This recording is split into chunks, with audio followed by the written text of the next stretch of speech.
बाबा साहब के 11 प्रकार के अनुभवों का भी हमें अध्ययन करना चाहिए। Experiences they constitute the construction of consciousness out of which production of knowledge takes place. Again discriminatory कि एक पढ़े लिखे व्यक्ति को भी यहां पर इज्जत नहीं मिल सकती, वो एक्सपीरियंस। बाबा साहब Ambedkar becomes the member of the voice Royce committee.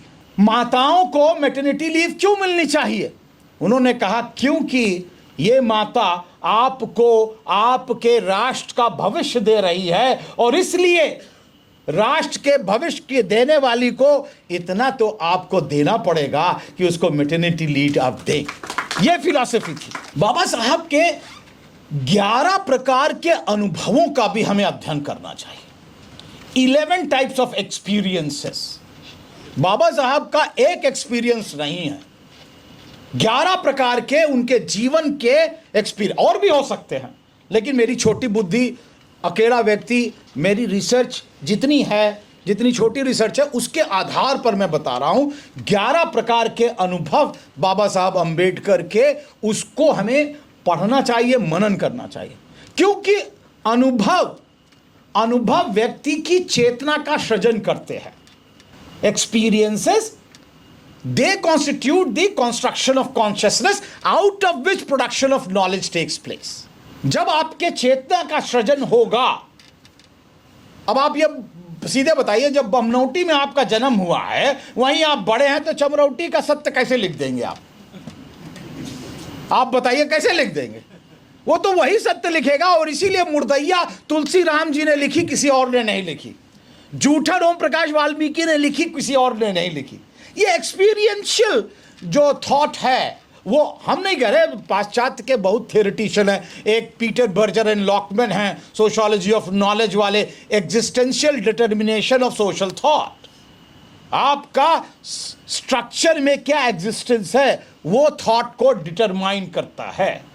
Periyar बोर्ड्यू है, वो कहता है सांस्कृतिक पूंजी, जो सांस्कृतिक पूंजी है उससे आपकी चेतना का सृजन होता है, उसी से ज्ञान का उत्पादन होता है। हमारी पूंजी क्या है? सूरजपाल चौहान की कविता पढ़िए, हमारी पूंजी क्या है। हाँ, आप पढ़ लीजिए, ठाकुर का कुआं भी पढ़ लीजिए, तो वो आपको बता देंगे हमारी पूंजी क्या है और उनकी पूंजी क्या है। उस पूंजी के आधार पर हमारी चेतना का सृजन हुआ और हमने अपने ज्ञान का उत्पादन किया। चाहे वो मुर्दैया हो, चाहे अपने अपने पिंजरे में हो, चाहे वो आपका कुआं हो, चाहे किसी का भी, जिसे कहना चाहिए आत्मसत हो।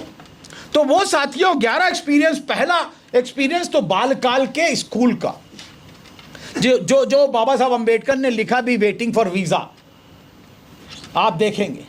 और उसके बाद बाबा साहब का जो एक वयस्क जीवन, जिसे कहना चाहिए यंग जीवन, जो कोलंबिया विश्वविद्यालय में बीता, where it was a freedom, he can talk to everyone, he can eat with everyone, he can sit with everyone। और वही एक्सपीरियंस उनको लंदन में मिला। सो जो एडल्ट एक्सपीरियंस था, that was very egalitarian. Third experience था अगेन डिस्क्रिमिनेटरी। बाबा साहब आते हैं और जाते हैं महाराजा महाराजा जिसे कहना चाहिए बड़ौदा में अपनी सर्विसेज देने के लिए। हैं, वहां पे क्या व्यवहार होता है, और वहीं से बाबा साहब प्रण करते हैं। तो वो एक्सपीरियंस कि एक पढ़े लिखे व्यक्ति को भी यहां पर इज्जत नहीं मिल सकती, वो एक्सपीरियंस। चौथा, बाबा साहब Ambedkar becomes the member of the voice Royce committee.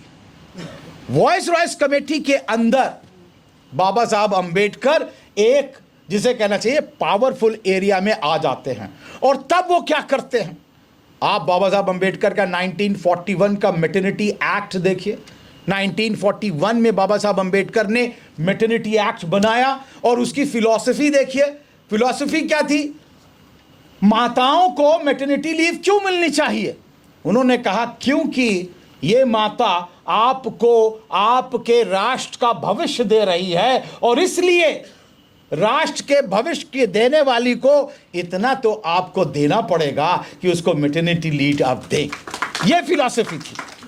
और उसके बाद फिर बाबा साहब अंबेडकर जो है वाइसरॉय से निकल करके 1936, अगर आप देखें उसको मिलाएं 1927 1936 में एक बाकायदा स्वतंत्र सामाजिक कार्यकर्ता के रूप में बाबा साहब आ जाते हैं।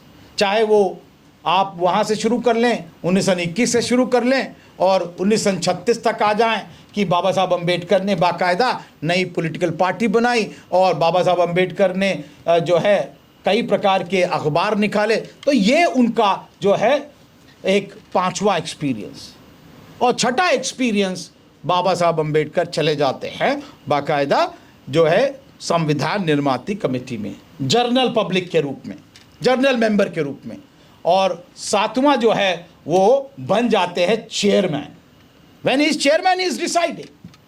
और आठवां जो है, he becomes basically the first law minister of the country. And even then he is treated, you know how he is treated, वो उनके बाकायदा रेजिग्नेशन स्पीच में लिखा हुआ है, यू कैन रीड दैट। और 10वां, बाबा Saheb Ambedkar resigns from Nehru cabinet and then he becomes a opposition leader। 11वां साथियों, जो उनके अभिन्न क्षण हैं, उनकी पत्नी किस प्रकार बच्चे का जाना, मृत्यु देखते हैं अपने बच्चों की, और गरीबी, बेपनाह गरीबी देखते हैं और उसके बावजूद वो संघर्ष करते हैं। और उसके बाद last, he becomes the renouncer king, he becomes a religious leader, he becomes a Buddhist। और मैं बार बार कहता हूँ कि बाबा साहब अम्बेडकर की, और मैंने बहुत लोगों से कहा है, बाबा साहब अम्बेडकर की ये जो बैरिस्टर वाली तो तस्वीर खूब बांटी जाती है, आपने भी दी थी अनिल जी। मैंने आपसे कहा कि नहीं, बाबा साहब अम्बेडकर की जो, जिस दिन बाबा साहब अम्बेडकर ने बुद्धिज़्म ग्रहण किया, वो फ़ोटो बांटनी भी शुरू करनी चाहिए। अगर एक तरफ हम ये दे रहे हैं तो दूसरा वो भी दे रहे हैं। तो बाबा साहब ने अगर संविधान दिया तो हमको धम्म भी दिया, तो वो धम्म की तस्वीर क्यों छुप जाती है? तो ये जो 11 प्रकार के जो एक्सपीरियंसेस हैं, उनको हमें समझना चाहिए, और तब कहीं जा करके बाबा साहब के व्यक्तित्व का निर्माण। तो साथियों, ऐसे अगर हम एनालिसिस करेंगे तो हम सचमुच बाबा साहब अम्बेडकर को ग्रेट पर्सनालिटी के रूप में बना सकते हैं। और ग्रेट पर्सनालिटी क्या होती है, इसके 3 लक्षण बताए बाबा साहब अम्बेडकर ने। 3 लक्षण बताए। Who is a great man? Great man, he is not saying that I want to understand great man as Alexander the Great, who was great in the army. No.